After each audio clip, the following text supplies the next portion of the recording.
Assalamualaikum warahmatullahi wabarakatuh. Yang kami hormati Bapak Imam Faizin serta teman-teman saya cintai. Di sini kami kelompok 2 akan menyampaikan materi tentang aliran Murji'ah. Sebelumnya, perkenalkan nama saya Vivi Faziatul Arfiah, NIM 23268, dan teman saya Hasan Nuzaki, NIM 23254, dan Wahyu Rizkiana, NIM 23239. Pengertian aliran Murji'ah. Aliran Murji'ah merupakan nama berasal dari bahasa Arab, yaitu arja'a atau irja, yang artinya menangguhkan, mengakhirkan, atau memberi harapan, yang artinya memberi harapan kepada pelaku dosa untuk mendapatkan ampunan dan rahmat dari Allah. Sejarah munculnya aliran Murji'ah. Aliran Murji'ah mulai muncul ketika adanya pertikaian antara Muawiyah dan Ali bin Abi Thalib, di mana saat itu Ali dianggap tidak tegas dengan kematian Utsman bin Affan, yang kemudian membuat Muawiyah marah dan terjadi perang Siffin. Perang ini menyebabkan terpecahnya belah kelompok muslim menjadi 2, yakni Khawarij dan Syiah. Muncul aliran Murji'ah, di mana aliran ini merupakan aliran netral yang tak memihak salah satu golongan atau aliran.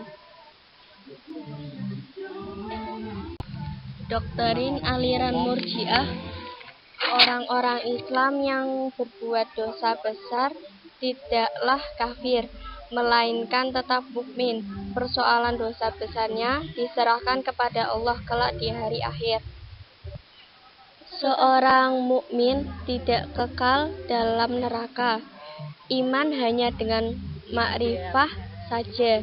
Semua perbuatan tidak memengaruhi iman, karena iman ada di hati dan tidak ada esensial dengan amal. Tidak akan menjadi kafir meskipun telah kufur dengan lisan, bahkan masih dianggap beriman kalau seseorang menyembah berhala dan salib. Sekte-sekte aliran Murji'ah. Ada beberapa pendapat mengenai sekte-sekte aliran Murji'ah. Di antaranya, Hasan Nasution yang mengklarifikasi secara garis besar ada 2, yakni golongan moderat dan golongan ekstrim.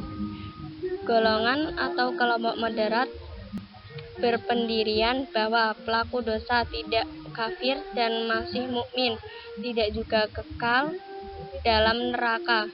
Mereka disiksa sesuai dosa yang dilakukan, dan bila Allah mengampuni dosanya, maka tidak masuk neraka sama sekali. Iman tidak berkurang dan tidak bertambah. Lanjutannya yaitu ada golongan atau kelompok ekstrem, ada banyak diantaranya: Yunusiyah, Ubadiyat, Khazaniyat, Saubaniyah, Tumaniyah, Salihiyah, Hajariyah, dan lainnya. Yunusiyah dipimpin oleh Yunus ibnu al-Namiri. Kelompok ini mengatakan bahwa jika di dalam hati seseorang sudah terdapat ketundukan dan rasa cinta kepada Allah, maka tidak ada yang dapat merusaknya, sekalipun perbuatan maksiat. Ada juga Ubadiyat, dipimpin oleh Ubaid al-Muqtab. Menurut kelompok ini, semua dosa dan kejahatan tidak merusak iman dan tidak merugikan diri sendiri. Semua dosa akan diampuni kecuali satu, yaitu syirik. Berikutnya ada Hasaniyat. Hasan al-Kufi adalah tokoh kelompok atau golongan ini. Iman bisa bertambah tapi tidak bisa berkurang. Setiap unsur dari iman merupakan bagian iman ini menurut kelompok ini. Iman adalah mengenal Allah dan Rasul-Nya serta mengakui segala kebenaran dan ketentuan Allah dan Rasul secara keseluruhan, tidak secara parsial. Saubaniyah. Abu Sauban al-Murji adalah pemimpin kelompok ini. Mereka beranggapan apa yang menurut pertimbangan akal merupakan suatu kemestian.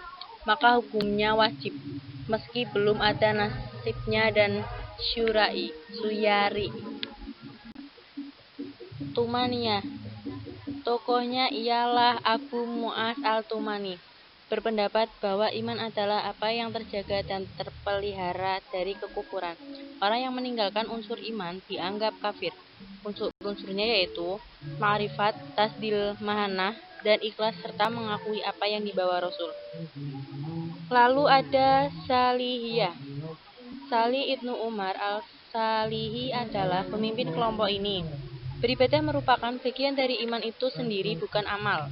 Menurut kelompok ini, jadi konstruksi ibadah adalah iman itu sendiri. Lanjutannya, Hajariyah Husain ibnu Muhammad al-Hajar, pemimpin kelompok. Iman bisa bertambah tapi tidak bisa berkurang ataupun hilang, karena iman hilang jika kafir. Beriman dengan total baik perkataan dan amalan-amalan. Kemudian Holaniyat, pengikut dari Hoilan. Iman menurut sekte ini tidak memiliki 4 unsur, yaitu mengenal Allah tidak dengan telaah kritis. Maka makrifat seperti itu bukanlah iman. Lanjutannya Qamariyah, Muhammad ibnu Karam adalah pemimpinnya. Menurut mereka, iman adalah pengakuan dan pembenaran dengan lisan tanpa ketertiban hati. Bagi mereka, kufur terjadi bila mengingkari secara lisan. Mereka berpendapat bahwa orang munafik yang ada pada zaman Rasulullah adalah orang yang beriman sesungguhnya. Karena letaknya iman di dalam hati dan setiap perbuatan yang dilakukan manusia tidak selamanya sama yang di dalam hatinya. Sekian dari kami, kurang lebihnya mohon maaf. Wassalamualaikum warahmatullahi wabarakatuh.